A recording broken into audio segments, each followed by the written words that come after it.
So today we're going to be talking about a few things. The first thing is the ebook that you can go and check out on our website, 11 sustainable business fails that are killing your business. Today we're going to be talking about the first fail. We're also going to be talking about tips that your business can use to cut down on plastic, but also sell more and expand your customer base, but also retain existing customers, and some things that you may be doing that are losing customers. We're going to be talking about plastics and the importance of removing them from your products and from your business. We're going to be talking about some sources that you can go check out to learn more about the detriments of plastic. We're going to be talking a little bit about sustainability as a whole, some things about recycling industry, about how plastic is essentially recycled or non-recycled or put into waste, where it goes, if it ends up in the ocean, what happens to it, some different things around that. And we're going to get a little bit into the value of art and the sustainability of art and how that's part of our business model and working with our clients. And you're going to get a little taste of what sustainable design is from my design G over here. So yeah, we're super stoked to share this with you, and let's jump in. Yeah. All right. Yeah. So you are watching The Push. My name's Ryan. My name's River. And we are b.creativ. So this is our first podcast. We're super stoked about it. Pumped. So just to give you a little background about who we are, my name's Ryan O'Connor. I've worked for startups, mid-sized companies, all the way up to Fortune 500 companies as a software engineer. I've also, how I met Riv, traveled the world, done, anyway. Ridiculous amount of things. Yeah. Silicon Valley prodigy over here. I have also traveled the world working as an international creative director. Something that we both have in common too is that we have studied yoga extended amounts in India and connected while we were in Bali. And so this friendship flourished into what is now b.creativ, which is an agency that's focused on sustainable business design. We help businesses that produce sustainable products and services become more sustainable and get their message in front of as many people as possible. And we always make the comparison of we have companies like Dr. Bronner's who are great and we love them. And on the other side, we have competition from companies like Suave and L'Oreal. And so we really want to help those companies like Bronner's take that market share away from companies that are producing detrimental and harmful products to the environment and to us physically and to our personal bodies. The big bad companies have all the dollars, so we try to hold up the megaphone to the companies who are doing good things to kind of drown out the noise of the bad companies so that people can find the good products, the good services that help the world, heal the world, and offer an alternative to all of the crap out there. So that's what we're about. We like to try to have a net positive effect as best as we can. We're not perfect either, but so we are going to be talking about on this podcast sustainability issues. We're going to be bringing to light some of the bad things that the bad players are doing. If there's anything that it's tough because there's so many companies out there that you think are great that are doing terrible things in the world, and it's this great lie. So we're trying to expose some of that, but also keep it about positivity and sharing a lot of the good things that good companies are doing and ideas that you at home and your business, or even you as a consumer, things you can do to help the positive, help the world become a better place, help heal the earth, as far as we've learned so far. And we're super stoked to hear about what you have to say. And if you offer any suggestions that we may not have heard that we can implement in our life and in our business. We understand that sustainability isn't an easy transition. Becoming vegan isn't an easy transition. taking time out of your busy day, when you have a family, when you have responsibilities, it's not always the easiest thing to educate yourself on everything that goes into being sustainable. And so our reason for starting this podcast and our newsletter, The Push, is to help facilitate an easy transition. How can we help you make the easiest possible transition into a more sustainable life, into a more sustainable business, to where you're having an impact on your community and you're helping your friends become more sustainable more easily. And we don't use the word sustainability lightly. We understand that there's all sorts of marketing buzzwords and greenwashing and stuff, and we'll get into that in different episodes. But sustainability for us is a truth, and it's us being able to live in a world where we give back and where we don't take more than we need. And we've created something to help businesses, and this is a guide, and the guide is 11 sustainable business fails that are killing your business. You're trying to do great things. Your business is amazing. You have implemented sustainable policies and hired sustainably minded employees, but there are things that you're doing that maybe you haven't completely shown the light on. And so this guide, which is in the form of an ebook available on our website for free, will kind of expose some of those things and give you maybe some things you haven't thought of that you can change within your business that will not only help heal the earth, but it'll have an amazing impact on your business, on your sales, and on your ability to gain new customers. So let's jump right in.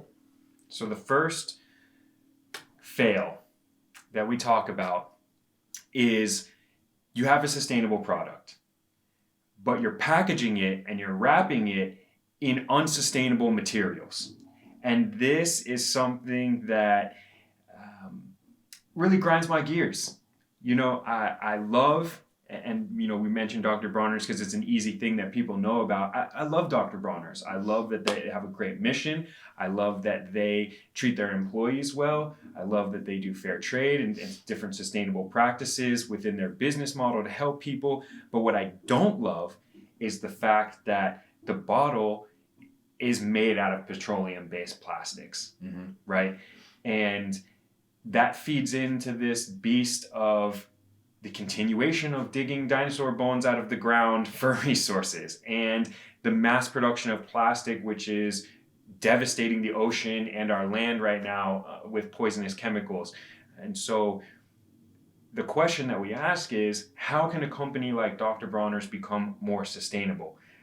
And the easiest, most apparent answer is moving to a biodegradable plastic, or a different alternative, or implementing bottle buyback programs and different varieties of solutions, but mainly switching to sustainable material packaging. For sure. So plastic is thought of as a great way to keep prices low and package your materials and ship them around the world. But in reality, it's killing the planet. If you haven't seen the documentary, The Story of Plastic, put out by the group who did The Story of Stuff a few years ago, it's a must watch because it's very enlightening about how plastic producers put the guilt and the responsibility on us for recycling it and disposing of it and handling the waste, when in reality, it's their responsibility as the producers of it. And there's no possible way us as consumers, with the technologies, the recycling technologies available, that we can properly handle it. So plastic is not good. And if we can reduce our use of it, then we will be better off. Now, another thing that they've done is they've put the little recyclable triangle on all forms of plastic, making you think, oh, I'm buying this container that can be recycled. And that's what Dr. Bronner has done as well. Not necessarily as a subversive tactic, but the truth is that everything that has a recyclable symbol on it, most of them are not recyclable. Not being recycled. Not being recycled, for sure. So there's like 80 different types of categories of plastic that recyclable plastic that a container can fall into. But the truth of the matter is only a handful of those types of plastic are actually being recycled in your local area. And that is because it takes different technologies to recycle those plastic, different machines, different hardware, and your local area only has a few of those. So guess what? Most of the packaging that has that triangle on it that you recycle and you sort and you handle properly, most of that is really just going straight into the trash and going to live forever, if not dumped into the ocean, following the currents and rolling up on the shores of countries like Indonesia and these third world countries that are dealing with our plastic from the United States and from Canada. And worse, if it doesn't make it up on the beach, it gets broken down into microplastics, which then get consumed by fish, which people who still consume animal flesh are then consuming the fish, which are full of petrochemicals, which is known to cause cancer and other illnesses within people over long periods of time via exposure. Another point to the recycling industry is that a lot of it is a profit-based system. And so companies, recycling companies specifically, are going to take the plastics and recycle the ones that are most profitable. What can we resell? What can we... So a plastic shopping bag is more difficult to recycle in the sense that it's less profitable because of whatever reasons. And so single-use plastics are going to immediately get thrown into the landfill because they're not as profitable as, say, a shampoo bottle or some other type of Tupperware-esque plastic that can be more easily recycled for a higher profit margin. And so this is a huge deception of the recycling industry that we see, where we're convinced that everything we throw away is recyclable, which in reality, everything is recyclable in some sense. It's just, have we implemented the technologies and do we have the businesses with the wherewithal to step forward and say, hey, we're willing to put the money up to recycle every single type of plastic. We're willing to do everything that's needed to make sure that we are closed looping every single piece of plastic that comes into this facility. So it's an interesting kind of paradox, if you will, of what is the recycling agenda and how does that affect us? And I think we talk about this a lot, but the education. What's the education of recycling? The school system never taught us about recycling. No. We're pretty well versed in these things because we read a lot and we watch a lot of documentaries, but at the end of the day, I wouldn't claim by any stretch of the imagination to know a damn thing about recycling. What I have learned, though, from being overseas in places like Switzerland is they're dividing all of their plastic up by the type of plastic, and that's how they're recycling it effectively. Here, everything just goes into one recycling bin, and then they pick it up and they dump it in, and then they have other people sorting it, and that seems like a huge task when you have a city of, the size of Houston or the size of Washington, D.C., everyone's recycling. Is there enough people to sort all of that in an effective manner? Is there enough feasible technology at an affordable price? Yeah, it's a tough one. The other aspect that the people who push our responsibility to recycle is when we recycle things, and the small fraction of things, of plastics that actually do get properly recycled, whenever new things are made with that recycled plastic, new plastic is always introduced to that bottle. So if you have a bottle, a shampoo bottle that's made from recycled plastics, it's not made from 100% recycled plastics. There's new what's called virgin plastic that comes into the creation of every bottle that is actually made from recycled plastic. So it just continues this loop of, even though we're recycling these plastics, we're continuing the loop of adding additional new, completely virgin plastics into the mix. So, it's not perfect. Are we saying that you shouldn't recycle anymore? Absolutely not, because we need to do whatever we can do within the current systems to at least minimize the introduction of new plastics. But we need to be aware of these things because we can't just use recyclables, buying them with absolutely no understanding of the facts that it's still not the best option. So coming back to our initial point of you have a sustainable business, you're doing great things, you have a sustainable product, but you're wrapping your product in unsustainable plastic. There are other ways. And, a big contributor to this is Amazon. So Amazon has policies in their fulfillment centers that package and sort and inventory the products that come to your home, that each item needs to be wrapped in a poly bag, which is a plastic bag. Amazon is obviously a huge distribution channel for your product and your business, but there are other what are called 3PLs, logistics and processing facilities that can handle your product and allow you to disseminate your product to your consumers that don't require each little individually wrapped product in plastic. So there are other options, and it takes doing a little bit of research to get into what those options are, and we will be going into on this podcast to help you with some of that research. We will be going into what some of those other options are. But it's really important to look at these items to assess how you can continuously do better. There's never we've done it, we're here forever. There's just constant evolution, constant making our products better.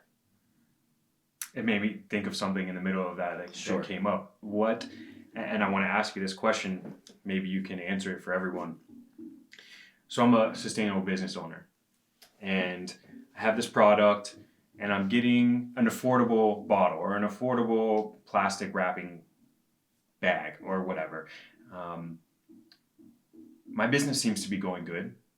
I'm making money. I'm successful, whatever that means to me as a business owner. I'm meeting my goals. I have some employees. I'm doing well, right?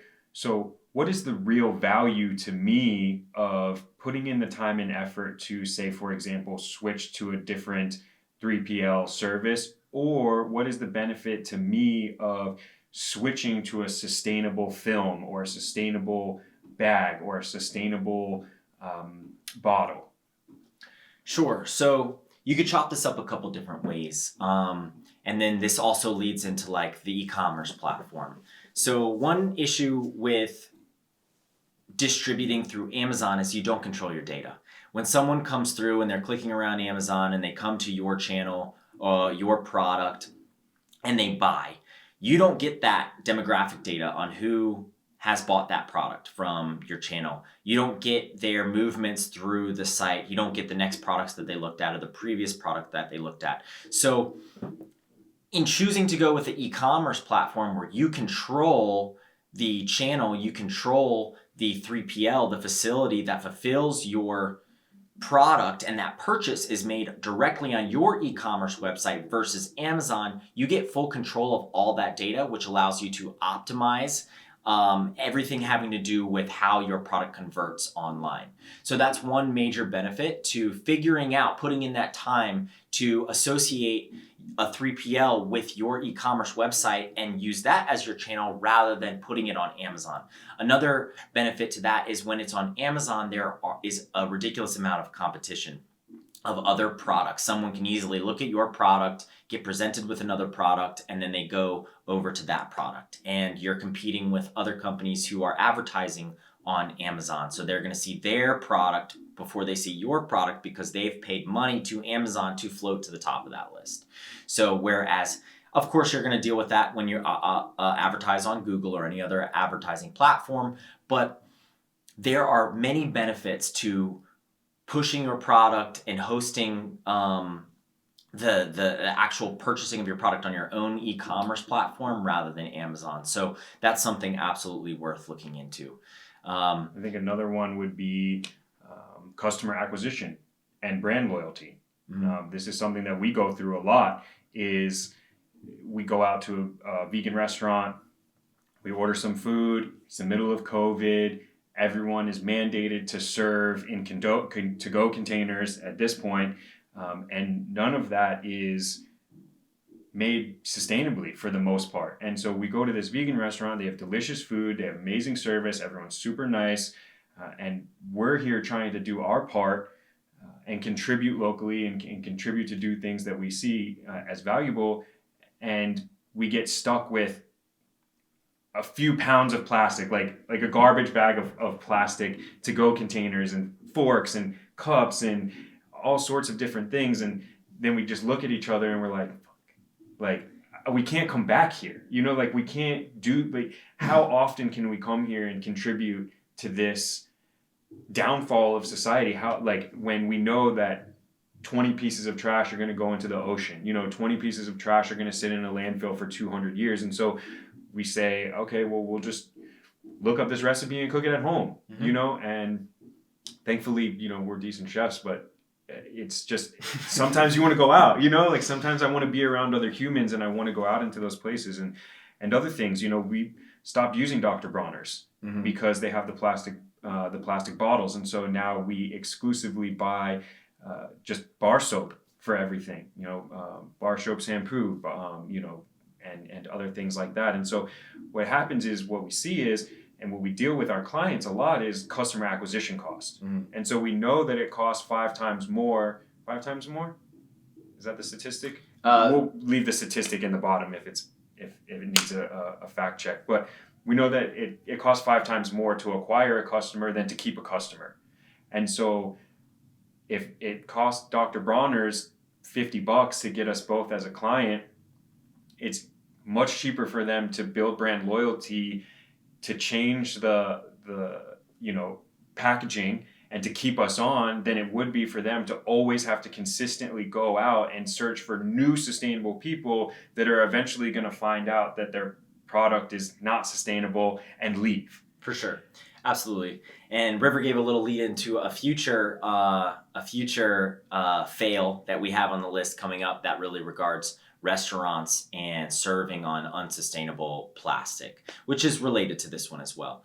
But that's the big one, man. That's the big one. And that's probably one that we should have said first. But really what it is, if I get stoked about your sustainable product, I'm your target consumer. As a sustainable business owner, I'm your target consumer. And if I get super stoked about your sustainable product, I can't wait to get it. I want to try it. I want to tell my friends about it. Hopefully it's great, just as great as I'm imagining in my head, which I'm sure it is. And then it arrives at my door in plastic. Or I go to the grocery store and it's wrapped in plastic. If I go to the grocery store and I haven't purchased it yet and I see it's wrapped in plastic, I am not going to buy it. No chance. If it arrives via Amazon, sure, I've purchased from Amazon too occasionally, I'm not going to order it again. And that is a plain and simple fact, because it could be done better. It could be in a cardboard box that is not wrapped in plastic. There are ways around wrapping your product in plastic. And I always look for the e-commerce platform before I buy the product on Amazon. So if you are selling your product on an e-commerce platform, you have your own website, and you have a sustainable business, I much more would rather you keep all the profits than the cut Amazon gets for fulfilling that product. So like River said, it's easier to keep an existing customer. You spent all that money to advertise to them, to get your product in front of their eyeballs. Why have the even chance of losing them by wrapping your product in plastic? It's an easy one, and you can really explode your recurring sales by getting rid of all the plastic in your product and the containment of that product. The repeat buyer is huge. It's You know, huge. we work with the, Pareto's principle a lot. People call it the 80-20 rule. And that's 80% of your profits come from 20% of your customer base. And for us, we're brand loyalists. So when we find a business that's doing things sustainably, for example, for me, it's Patagonia. And so that's where I buy my clothes now. I still have clothes that aren't from there. I like to go to the thrift store. I like to buy secondhand used things, and upcycle and fix stuff. But when I really want to buy something new, or I really need something new, I go to Patagonia because I know all the things that they're doing and all the things that they've done to help. And so I'm a brand loyalist. I'm going until the day that Patagonia, starts doing Sells messed out. up things, I'm good. Like that's where I'm at. And so I'm part of that 20% for Patagonia. And so if you're a business owner, it's important to cater to that 20%. If Dr. Bronner's came out and said, hey, we switched to a sustainable bottle, boom, I would be back on Dr. Bronner's in a second. For sure. And so it's very important to nurture that 20%. And a big part of that is sustainable product, sustainable packaging. And you get down the line, and we'll talk about this in future podcasts, but sustainable design as a whole within your entire business, which includes not just the product and the packaging, but also includes your development and your website, your digital interface, your social media mix, all of the content that you're publishing. That all needs to be sustainable too. And not just in the sense of how do I make a graphic design sustainable, right? Like it's small, it takes up a little bit of data, but is it sustainable to the user? Is it sustainable to your community? Is it evergreen? Does it last a long time? Can I always look back and refer to this piece of content and receive value from it? Is it sustainable from the visual sense? Can I look at it for a long time, or does it hurt my eyes? These are all things to consider.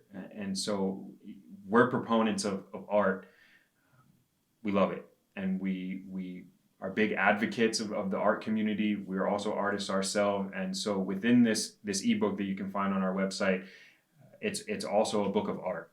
And so not only are we providing a guide for sustainable businesses, but we're providing sustainable graphics, sustainable art, because art is the most sustainable human creation, at least in my opinion.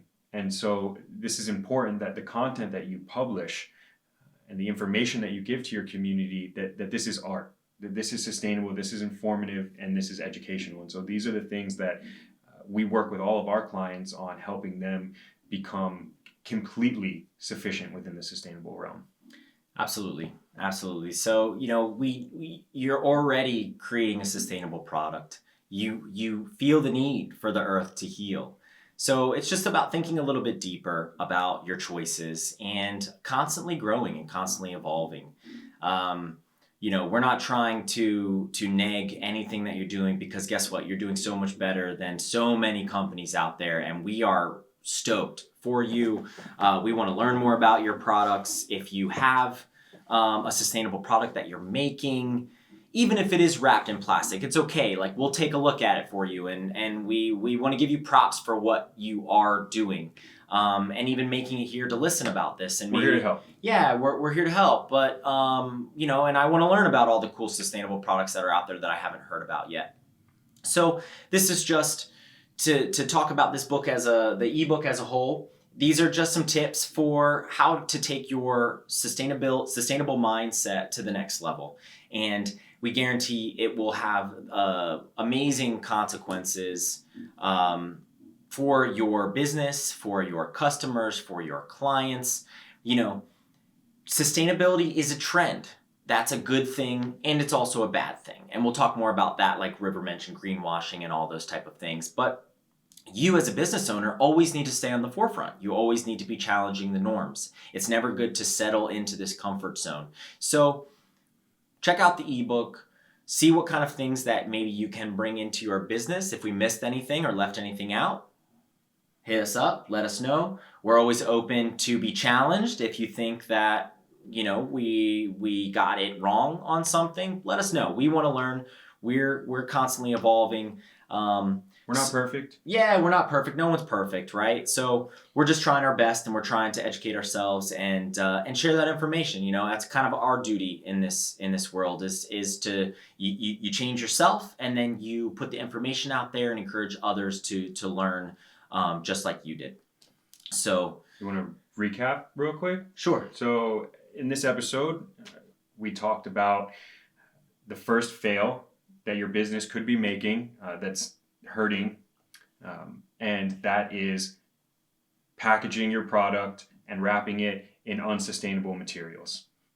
Within that, we talked about a couple things as far as internal distribution, determining an alternative form of packaging to become more sustainable, the value of your customer, and the loyalty that's wrapped around that 20% of your consumer base. And then we talked a little bit about the guide and the art that we are providing as a resource for business owners and people in general who just want to be more sustainable. We talked about the value of having your own e-commerce platform set up with your own 3PL as opposed to Amazon from a sustainability perspective, but also from a business perspective. We talked about the importance of cutting down the use of plastics. If you haven't seen the story of plastic, go check it out. It's a great documentary. And I think that about covers it. Yeah. So we're super stoked to hear your feedback. Please let us know in the comments below. Please like and subscribe if you want to see more videos from us. And yeah, we're going to hit you with number 2 tomorrow. So stay tuned, and we're super excited to be sharing this information from you. Have a sustainable day. Be creative. Out.